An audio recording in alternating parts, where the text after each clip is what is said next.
edition. I'm Brad Pomerance. We are joined by Joseph Brady. He is the incoming president of the Victor Valley Community College District. Congratulations, sir. Before we talk about the Victor Valley Community College District, I want to talk to you about the Victor Valley generally. We know that region was just hammered during the recession.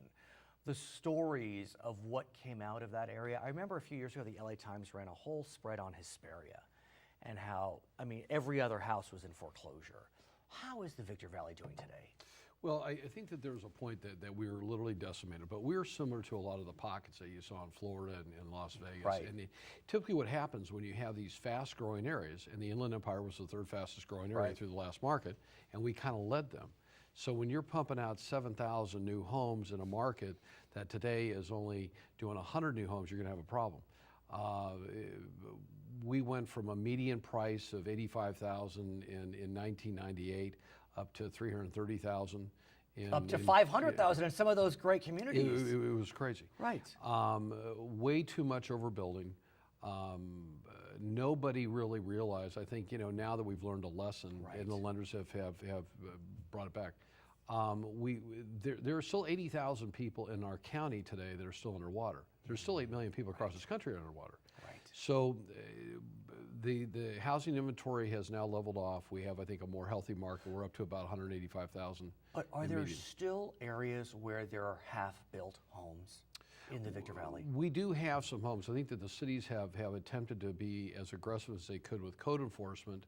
One of the things that we've seen in the last 6 months is the 5 cities come together, including Right. Barstow, to say, what can we do about code enforcement? Not only do you have a health and safety issue out there, Right. but you also have a perception issue. So as people drive through a neighborhood, they're thinking about moving on up there, and they see homes that you can tell are Half-built. Yeah, Right. Yeah. So there was the one track that it was kind of funny when you're talking about the LA Times. The LA Times hammered us a couple times. I remember the reporter calling me and saying, "This is my job," and I said, "Well, you're not going to quote me this time." Right. But the Wall Street Journal ran a big article about a subdivision that they brought the dozers in on the southwest corner of 395 and Bear Valley Road that was in Victorville. And I think that with Victorville's coordination and the lenders' coordination, and they were also on the bonds, so they understood the financial obligation, they bulldozed those down. Otherwise, it could have been it'd be pretty tough. So you are the president of the Victor Valley Community College District, which is an important district for those that live in that region. Cal State San Bernardino is not too far, but still there isn't a lot of opportunity to get higher education in inland California, that far inland. Well, Victor Valley Community College is I think the greatest educational venue that we have in the high district. I don't think, I know.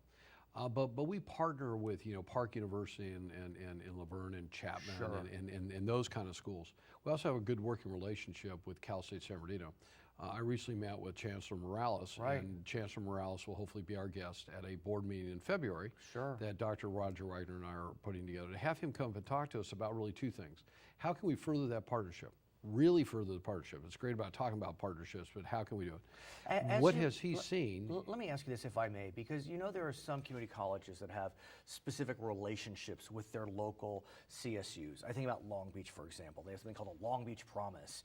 It's with the school district, with the community college, and with the CSU. And so is it time for Victor Valley to try to create that relationship with CSUSB as an example, where there's a clear pipeline that if the students meet this criteria, they will be admitted to CSUSB? I think that now it is, and I'll tell you why. I think that both schools have great leadership. Right. I've sat on the county superintendent's board, the Board of Excellence with Tom, with Chancellor Morales. Right. We recently hired Dr. Roger Wagner, who had been at Copper Mountain. He's the new chancellor at VVC. He's our new president superintendent. And both are very committed individuals. And the one thing I've learned as a private sector member working in government, because colleges are government, however you want to take a look at it, they have their own level of bureaucracy. Sure.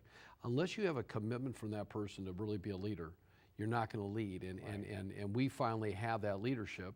I'll be coming in Right. just a matter of a couple days. Sure. And have that working relationship with Cal State. It's a logical one, and I think it's one that also Chancellor Morales really wants to have. At the same time, there's an opportunity for many community colleges as a result of a bill that passed and was signed recently. And that bill allows 15 community colleges in our state to offer one bachelor degree. It's really revolutionary in California. It's happened in other states, but this is the first time that a school like VVC can offer a bachelor, which can be so critical. Again, when I think about these community colleges in more outlying areas, you know, it can take a while to get to Cal State San Bernardino. People may not have a car. And so if you can get a bachelor at VVC, that could be of benefit. Think about it. VVC, very few people would know this, that Victor Valley Community College District has one of the top 5, we're in the top 5% in this country. Not in the Inland Empire, not in the state of California for a nursing program. Right. Which is great.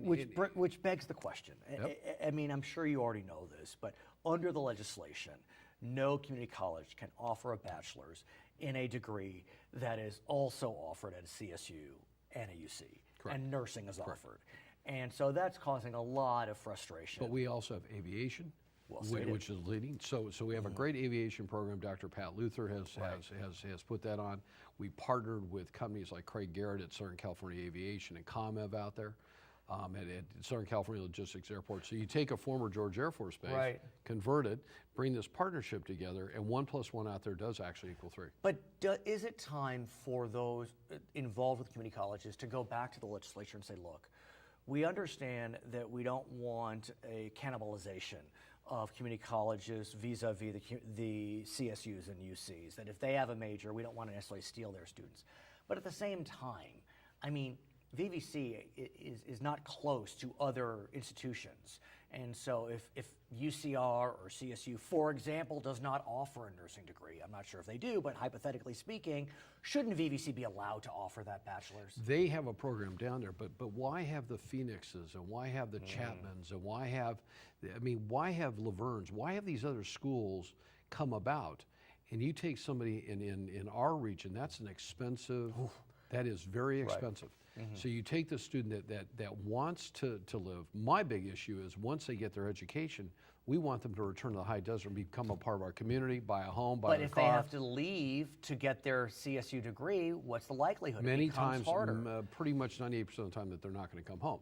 And that's really important. I think, though, that finally, I've been on the board since February of 2011, and I can finally say to you and to the voters and to those in the high desert, we now have great leadership. It's up to our board of trustees to come together. We have a brand new board member coming in, Marianne Tortorici, to come on in and make things happen. Let's talk about that leadership, because you are under stress right now. You're not alone, but there are many institutions in the community college system that are facing an accreditation issue. Huge. You are on the second level of sanction, I guess you'll call it. It's not the highest level, but you do have an accrediting commission kind of breathing down your neck. How are you going to make sure that you meet the criteria that they have set? I think that this one's real simple, and I think for voters of those watching this, we've been on probation on and off since 2007. We've gone through 8. We've had 8 presidents, superintendents in a period of 12 years. That's tough. Okay, so you notice how many times we talk about leadership. All right. We have a financial issue, and we have a serious financial issue, like many community colleges do, because they really don't get dollar for dollar in that they receive based on the education they do. So you have these deficits that are called structural deficits. In the private sector, I never heard the word structural deficit until I became a member of the board. Because if you have one, you better be owned by Bill Gates or Buffett or somebody that can just keep throwing money. In our case, we have a report that is due on March 1st to the ACCJC, who I strongly support. Not everybody in my position likes what they do. And as in San Francisco, for example. Yeah, and if we don't come up with a financial resolution, not a game plan that has no substance, we will go on show cause. I will tell you this, Brad. I believe wholeheartedly that we're going to have some probably extra meetings in January and February to get that done. Dr. Wagner is absolutely resolved about this. I'm resolved about it. I believe our board is resolved about it. There's no more timeouts. So we're kind of in the fourth quarter. Gotta make it work. His name is Joe Brady. He is the president of the Victor Valley Community College District. My name is Brad Pomerance, and this is California Edition.